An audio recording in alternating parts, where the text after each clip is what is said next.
Bom dia, moçada! Tudo bem com vocês? Aqui quem vos fala é o professor Eugênio Bastos, canal Geogênio, a serviço dos alunos que gostam de estudar e passar em concursos. Moçada, vamos fortalecer o canal. Se inscrevam no canal, dê aquele like, compartilhe o vídeo e ajude o professor Eugênio Bastos a democratizar o ensino da geografia. Hoje, moçada, eu estou gravando mais uma aulinha, né? A aula de número 365, ou seja, como um ano tem 365 dias e o canal estará completando no mês de janeiro 2 anos de existência, isso quer dizer que, em média, para cada 2 dias foi gravado uma aulinha. Então, eu fico muito feliz porque eu estou conseguindo atingir o meu objetivo, que é democratizar o ensino da geografia através de um canal não monetizado, porque o canal Geogênio não foi criado com fins lucrativos. Foi criado com o único objetivo de dar suporte ou ser uma ferramenta de estudo para aqueles jovens que querem de fato passar num concurso e realizar o seu sonho, o seu objetivo de vida. Então, nessa aula de hoje, eu irei falar sobre a escassez dos recursos hídricos e mostrar a vocês algumas técnicas que estão sendo adotadas em países ou regiões do mundo onde a escassez física da água é muito grande, em razão até mesmo das condições climáticas adversas, como, por exemplo, nas regiões áridas e semiáridas do nosso planeta. Espero que vocês gostem do nosso encontro. Havendo qualquer dúvida, deixe a sua pergunta lá na parte dos comentários, que eu terei o máximo prazer de respondê-la. Então, para iniciar o nosso encontro, nós temos aqui esse planisfério, cujo objetivo é mostrar a vocês a distribuição de água no mundo. Claro que existem algumas áreas assinaladas aqui em cinza, em que não foi feita essa avaliação, mas na maior parte do nosso planeta, os estudos indicaram a disponibilidade de água para a população. Então, por exemplo, nessa parte azul escuro, nós temos pouca ou nenhuma escassez de água, visto que essa região, pelo menos em grande parte dessa região, o quantitativo de chuvas que cai é satisfatório, em algumas áreas até mais do que satisfatório, para atender às demandas das populações locais.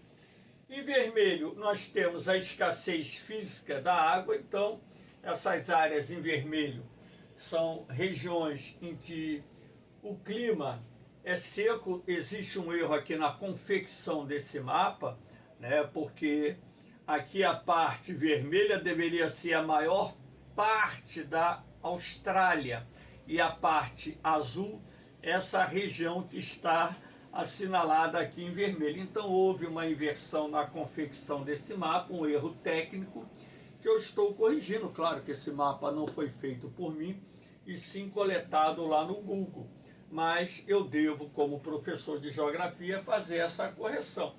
Então, onde normalmente você tem o vermelho, e você poderia incluir outras áreas que não estão assinaladas aqui, é a questão da escassez física da água, sendo essas regiões, por exemplo, áridas e semiáridas. Inclusive aqui eu destaco aqui o deserto do Saara, uma parte cinza que não foi avaliado, mas é uma região extremamente seca, consequentemente tem escassez física.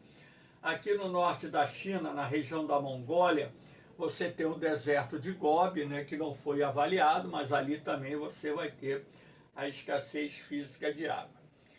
E a escassez econômica de água, vocês vão observar que ocorre na chamada África subsaariana, ali nem tanto pela não disponibilidade de água, a água existente nas regiões tropicais subúmidas e nas regiões equatoriais é mais do que satisfatória. Agora, quando se fala escassez econômica, é porque não há investimentos em captação, tratamento e distribuição de água para a população. E na cor laranja aqui, próximo da escassez física de água, regiões também dominadas por climas semiáridos. O sertão nordestino, inclusive, deveria ter sido citado aqui, não foi, enfim. Então a ideia aqui é mostrar a vocês a distribuição desigual da água em nosso planeta, até mesmo porque a água disponível para o homem depende muito das condições climáticas, do índice pluviométrico, da disponibilidade de rios que possam fornecer essa água a ser consumida pela população. É preciso lembrar ainda a vocês que, apesar da maior parte da superfície do planeta ser coberta por água, 97,5% dessa água, aproximadamente isso, é água salgada, ou seja, imprópria para o consumo humano. E o homem, para consumir essa água do mar, precisa dessalinizar a mesma, onde o custo é bastante elevado. Então, se nós pegarmos os 2,5% que sobraram, que nós chamamos de água doce, a maior parte dessa água doce está contida nas regiões polares, principalmente na Antártida. Então, a disponibilidade de água doce de origem fluvial, ou seja, aquela que você encontra nos rios, equivale a menos de 0,3% de toda a água encontrada em nosso planeta. Aproximadamente, né? Alguns dados falam em 0,2%, outros 0,3%, 0,4%, e por aí vai. Então, a maior parte da água doce, cerca de 70% dessa água doce existente no mundo, está sob a forma de gelo, principalmente na região da Antártida, onde se encontram os maiores glaciares do planeta. Uma outra parte da água é encontrada no lençol freático, é água subterrânea. Então, depois do gelo, a maior parte da água se encontra nos lençóis freáticos, nos aquíferos, que são regiões localizadas no subsolo. E nós temos também a água que está contida na atmosfera sob a forma de vapor.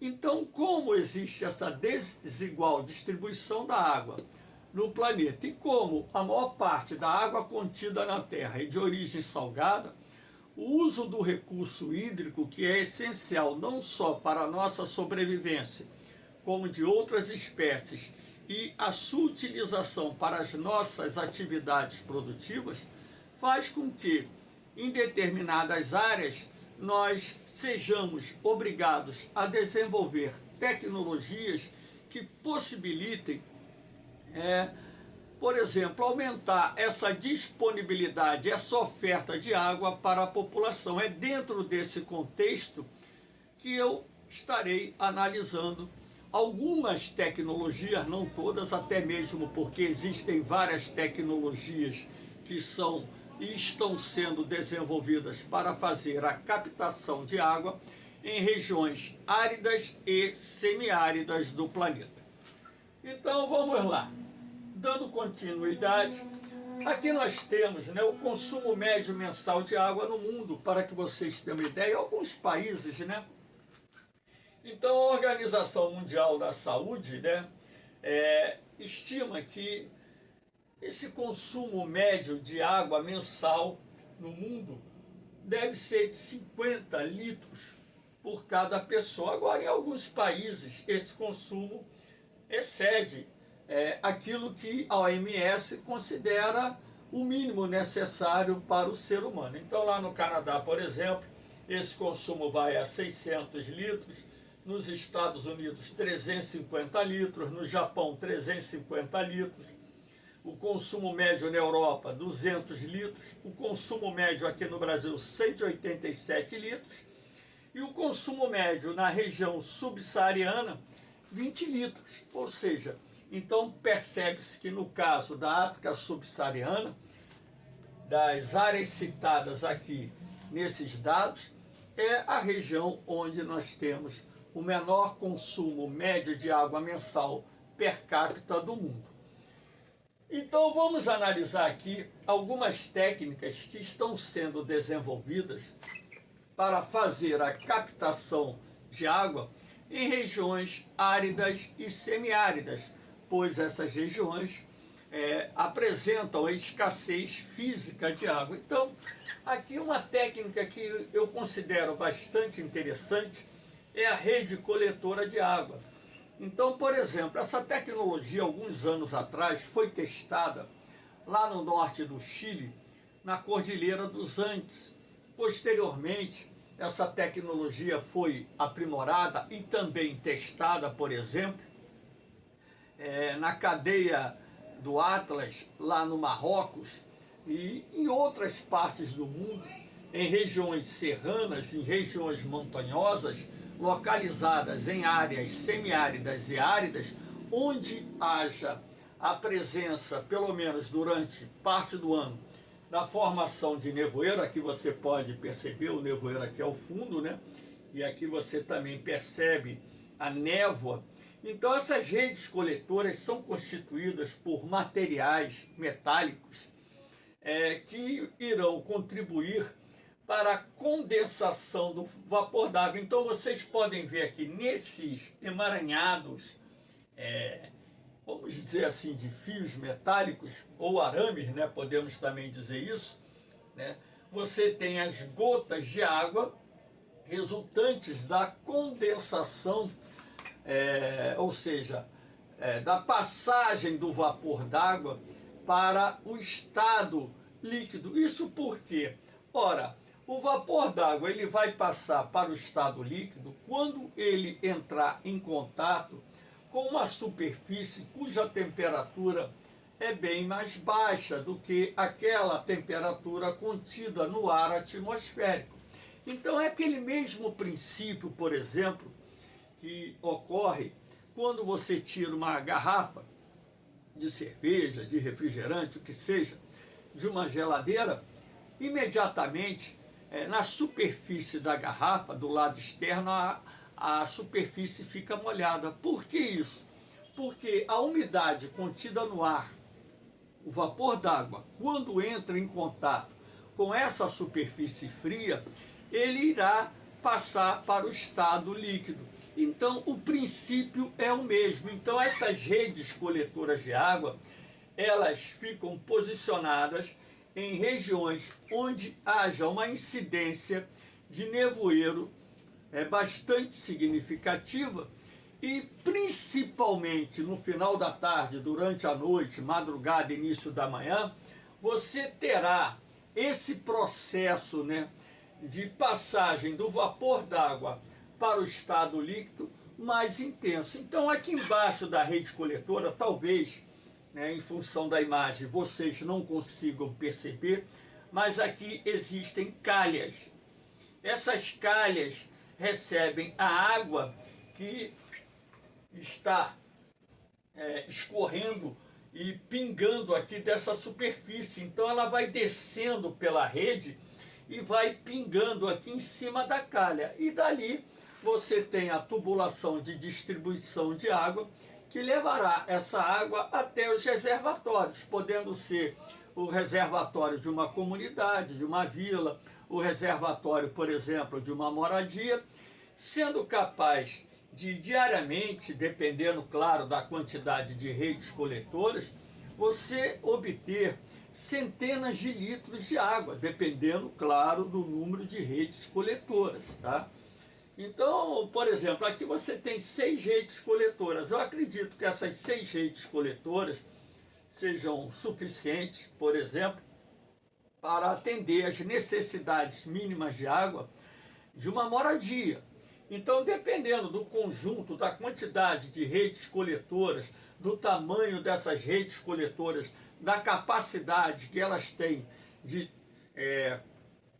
fazer com que o vapor d'água passe para o estado líquido, que essa produção de água aumente. Sendo assim, algumas regiões localizadas em áreas, né, com relevo de serras e montanhas, já utilizam essas técnicas, sobretudo naquelas áreas semiáridas e áridas, para fazer a coleta de água. E o resultado é satisfatório na medida em que consegue-se obter a água necessária para manter uma família, uma pequena comunidade e por aí vai.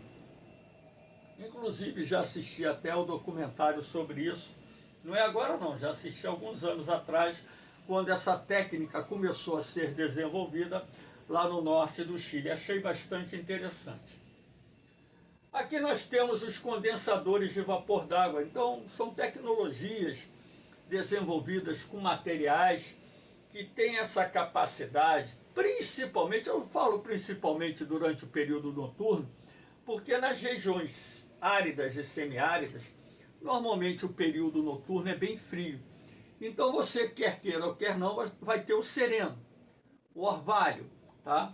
Então, esses condensadores de vapor d'água, eles são produzidos com materiais que tenham essa capacidade de acelerar a passagem do vapor d'água para o estado líquido. Então, e acumular o orvalho sereno, que durante o período noturno se precipita em direção à superfície. E aqui no fundo você tem um poço, quer dizer, uma área onde essa água é armazenada para posteriormente ser utilizada pelas pessoas. Aqui também nós temos um sistema bastante interessante, ele é um condensador de água, localizado numa região também de clima seco, com outro tipo de material que também permite, né, vamos dizer, a captação de água através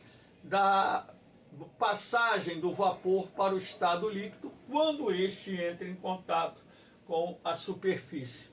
Então, lembrando que essa passagem do vapor d'água para o estado líquido ocorre justamente em razão da superfície de contato apresentar uma temperatura mais baixa em relação à temperatura do ar atmosférico. Claro que o volume de água produzido não é aquele volume de água grande, mas é uma quantidade de água que ajuda a atender às necessidades básicas, ou seja, a produção de algumas dezenas de litros de água por dia, que atendem às necessidades básicas de uma família. E dependendo, é claro, da quantidade de condensadores de água, você pode atender também a demanda, o consumo de água de uma comunidade, uma pequena vila, um pequeno povoado que exista numa determinada região onde haja a chamada escassez física de água. Aqui nós temos também condensador de vapor d'água através da torre de bambu, uma técnica bastante interessante, né? A torre de bambu, então ela é feita com a fibra do bambu, então que é um material que também auxilia na passagem do vapor d'água para o estado líquido. Então vocês podem perceber aqui nessa estrutura, né? Nessa espécie de rede com fibra de bambu, várias gotículas de água acumuladas. Então, essas torres feitas com fibras de bambu também constituem uma tecnologia bastante interessante que foi desenvolvida não muito tempo, que tem contribuído para que atenda às necessidades mínimas de água de populações que vivem em regiões de climas mais secos, principalmente na África, aqui na América, na Ásia e por aí vai. Uma outra técnica são os painéis geradores de água a partir da energia solar. Aqui eles utilizam uma técnica holandesa, né, desenvolvida por uma empresa lá da Holanda, que é bastante interessante, né? Eles fazem a captação do vapor d'água através da sucção, né, de ventiladores que utilizam esses painéis e materiais que fazem com que o vapor d'água passe para o estado líquido. E dessa forma se consiga também produzir a água para atender a necessidade básica ou as necessidades básicas de uma comunidade. Claro que essa água que é produzida através desse processo aqui é uma água destilada, então ela tem que ser mineralizada para que possa ser melhor absorvida pelo corpo humano, e também, né, essa água ela possa ser utilizada para outras atividades, mas o objetivo principal aqui é o consumo humano. Essa tecnologia, inclusive, já é utilizada até mesmo lá em Dubai, onde uma usina de produção de água, através dessa tecnologia, já consegue produzir 1,5 milhão, 1,5 milhão litros de água por ano. Não é algo absurdo não, tá? 1,5 milhão, 1,5 milhão litros de água por ano não atenderia uma cidade, por exemplo, podemos assim, de 10 mil habitantes durante um ano. Não seria insuficiente, mas é uma técnica que está sendo aprimorada, desenvolvida, cujos resultados têm sido bastante satisfatórios e que hoje está sendo difundida em várias regiões do mundo, na América do Norte, Estados Unidos, tem sido difundida na África, tem sido difundida na Ásia, e eu ainda não vi essa técnica aqui no território brasileiro, mas é possível que no futuro o Brasil também possa importar essa tecnologia para poder utilizá-la nas regiões semiáridas do sertão nordestino e ali também produzir água, sobretudo naquelas áreas onde a escassez física de água é maior. Aqui nós temos a coleta de água de chuva, né, que é uma técnica que é muito difundida no mundo. Aqui no Brasil nós temos o sertão nordestino, onde anos atrás o governo lançou um programa chamado Cisternas para o Sertão, e um grande número de moradias do sertão foram beneficiadas pelo governo. Então, na verdade, se constrói as cisternas de alvenaria, coloca-se a calha no entorno do telhado para fazer a captação da água da chuva. É uma tecnologia bem simples, né? Porque a gente desperdiçar a água da chuva é uma coisa que é inconcebível, mesmo numa cidade, tá entendendo? Se eu morasse em casa, a minha conta d'água, eu moro aqui no Rio de Janeiro, né? Uma cidade que tem até um bom índice pluviométrico, mais de 1.000 milímetros por ano. Então, se eu morasse em casa hoje, né, eu teria esse sistema de coleta de água para atender às necessidades. Não iria beber essa água da chuva, mas seria água para tomar o banho, seria água para, por exemplo, molhar o quintal, molhar as plantas, água para lavar roupa, água para dar descarga, lavar louça. Então, a água para beber aí é uma água que deve ser filtrada, até mesmo porque nos telhados, né, você pode ter fezes de pombos, aves, ou seja, vetores transmissores de doença poderiam ser levados e certamente seriam levados para essa água. Agora, mesmo você, de repente, clorando essa água, ela não estaria tão apta para o consumo doméstico. Agora, para outras coisas, você poderia utilizar essa água, como é utilizada em várias partes do Brasil hoje e do mundo, né? Até mesmo porque é uma economia muito grande que você faz. Com 1, 2, 3 anos você recupera o investimento de fazer a captação da água da chuva e injetar numa cisterna.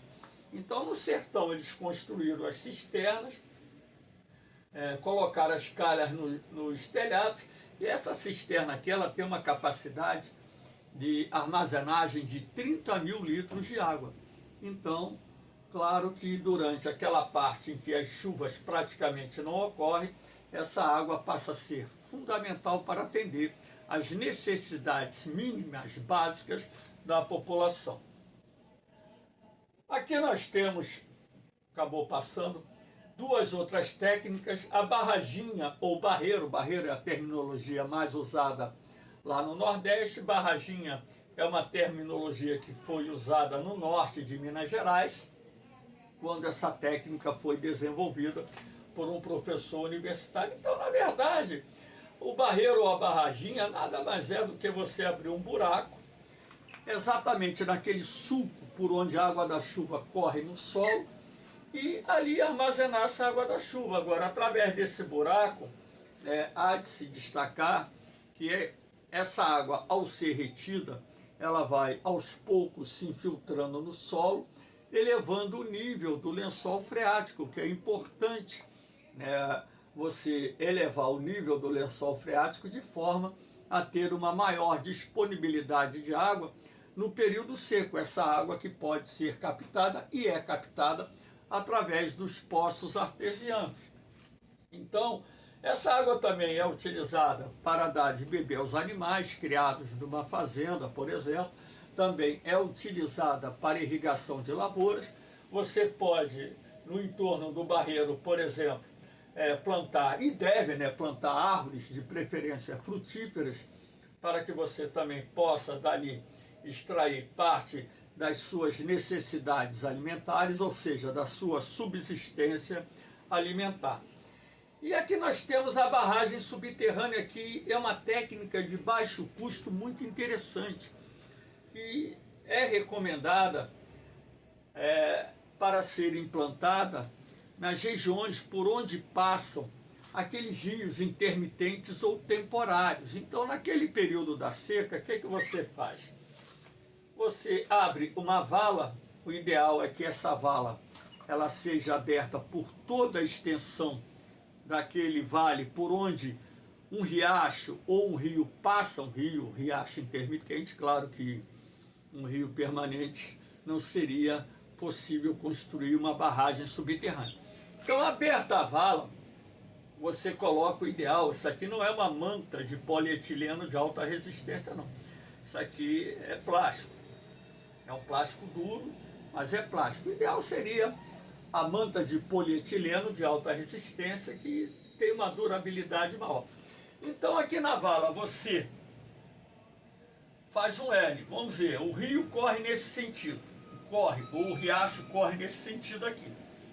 Então, você abre a vala e, no sentido oposto ao fluxo da água, você cobre essa vala lá embaixo com essa manta, com esse plástico. Esse plástico também recobre toda a parede de terra e é colocado também sobre aqui a superfície. Depois de feito isso, você pode recobrir essa vala, recobre esse plástico, e deixa a natureza represar água.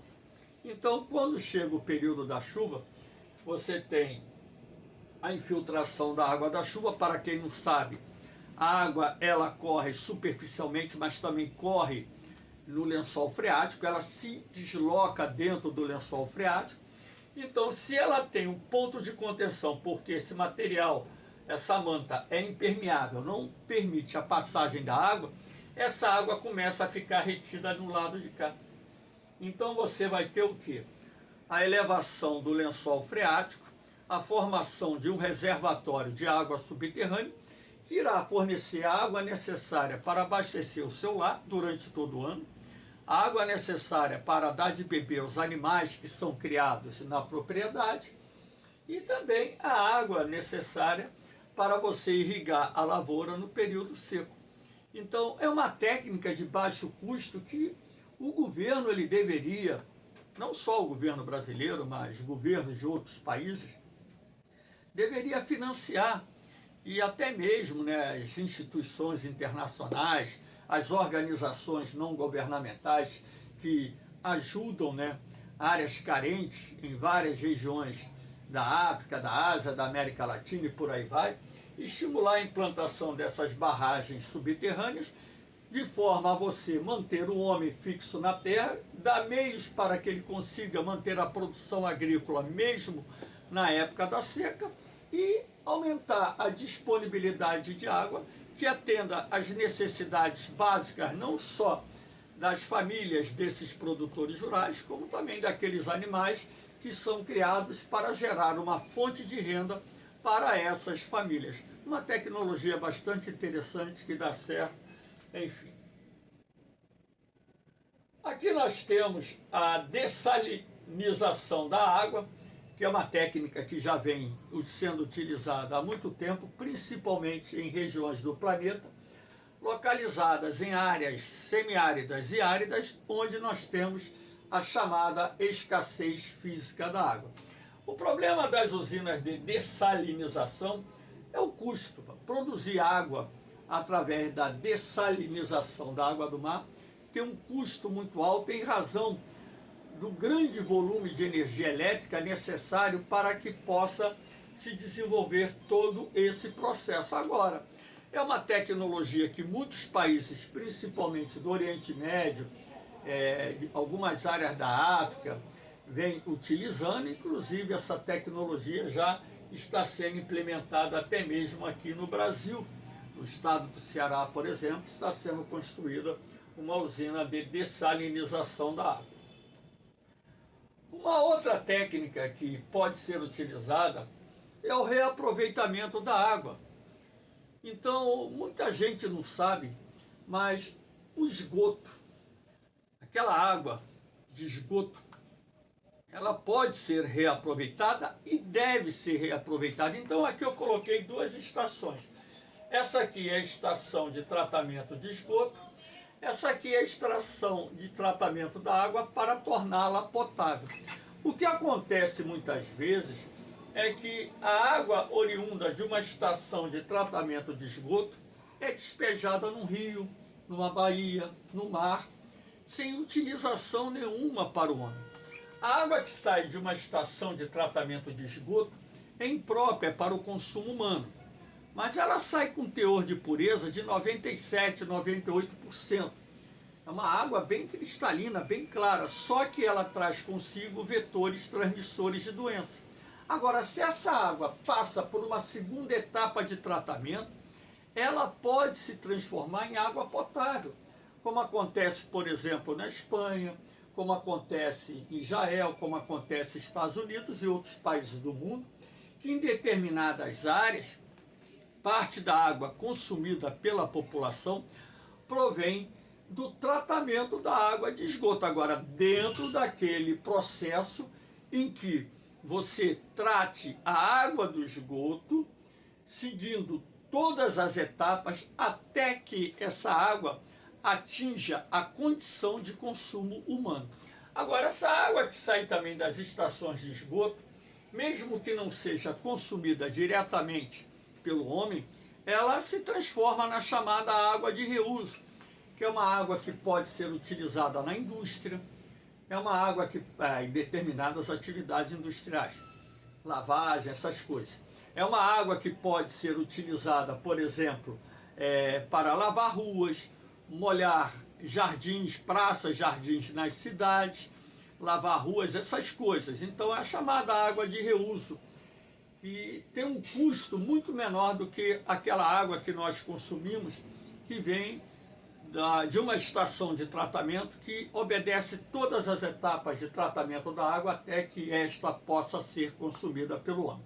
Então, você pode utilizar essa água não só como água de reuso em determinadas atividades humanas, como essa água ela pode passar ainda por uma outra etapa de tratamento e se transformar numa água potável que possa ser consumida pelo ser humano. Então, alguns países localizados em regiões áridas e semiáridas do planeta estão tratando a água do esgoto e essa água está, em parte, retornando ao consumo humano. Então, é uma tecnologia que também não só deve, como está sendo desenvolvida em algumas partes do mundo. Moçada, eu espero que vocês tenham gostado do nosso encontro. Claro, como eu disse anteriormente, existem outras tecnologias que estão sendo desenvolvidas, algumas que já estão sendo utilizadas, mas a ideia dessa aula é mostrar a vocês, né, que o homem ele pode desenvolver e vem desenvolvendo novas técnicas de captação de água para poder sobreviver em regiões onde a disponibilidade de água para o consumo humano é pequena ou inexistente. Sendo assim, são técnicas bastante interessantes. Espero que vocês tenham gostado. Havendo dúvidas, só perguntar que eu terei o máximo prazer de responder. Então, moçada, aqui nós temos mais uma vez meus canais lá no Facebook, onde eu disponibilizo os meus materiais em PDF sem custo nenhum, nada é cobrado. O canal Geogênio não é monetizado. Esses materiais aqui que estão disponibilizados nesses 4 grupos do Facebook também não são vendidos, são dados, doados, disponibilizados para os alunos que querem ter uma boa preparação e, sendo assim, passar em concurso. O meu objetivo é único e exclusivo, ou seja, ser uma ferramenta, um suporte que auxilie você. Mesmo a maioria de vocês eu não conhecendo pessoalmente, e muita gente pergunta, pô, Eugênio, cara, você grava aula e não monetizou o canal, pô, você disponibiliza os materiais que você cria para os alunos. Eu faço isso com os professores também. Eu tenho 2 grupos de professores no Facebook de geografia, um com quase 5.000, outro com quase 4.000.